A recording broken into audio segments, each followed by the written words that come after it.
Welcome to NK Unfolds, a solo storytelling podcast where every episode weaves a new narrative.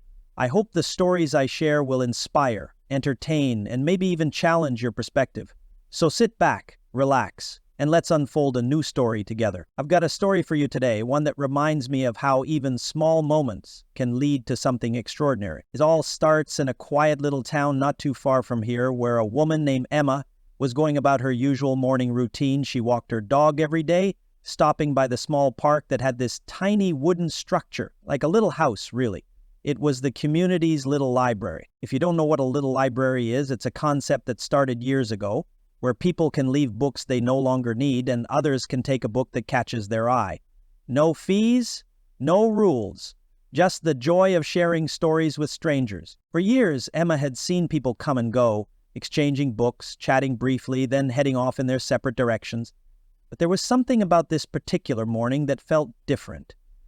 As she approached the little library, she noticed a man standing in front of it.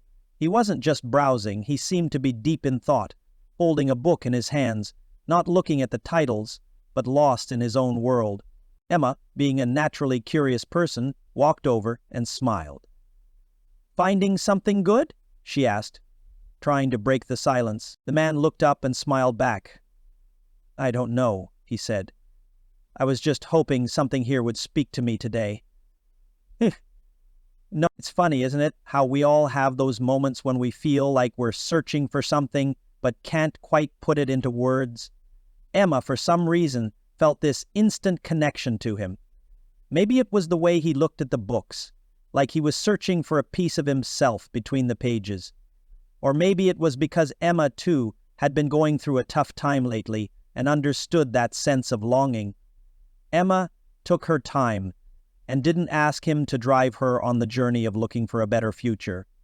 Emma felt his sense of longing. Without thinking too much about it, Emma picked up a book off the shelf and handed it to him.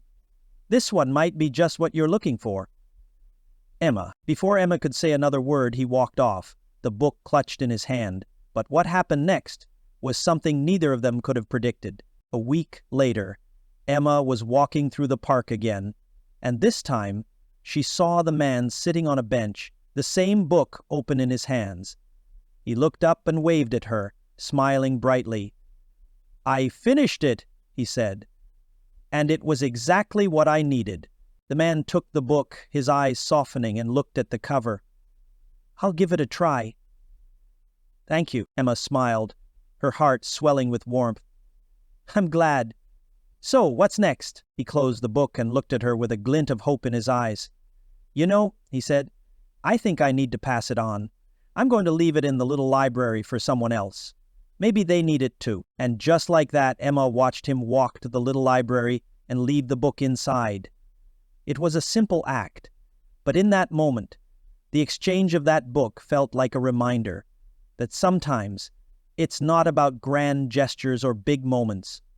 It's the small things, like a conversation with a stranger or sharing a book, that can have the greatest impact. From that day forward, Emma and the man would pass by each other in the park. Sometimes they would exchange books, sometimes a quick hello. But what they really exchanged was something bigger: hope, connection, and the reminder that, in a world full of noise and busyness, the simplest acts of kindness still mean the most. And the little library? Well, it became a little more than just a place for books. It became a place where stories, both written and lived, were shared between strangers. And sometimes that's exactly the kind of connection we all need. If you enjoyed today's episode, don't forget to like, subscribe, and share with your friends. I'd love to hear your thoughts on the novel and how it resonated with you. Let's continue the conversation. Stay tuned for more episodes where we explore the world of literature and the lessons it teaches us. Until next time, keep unfolding the stories that matter.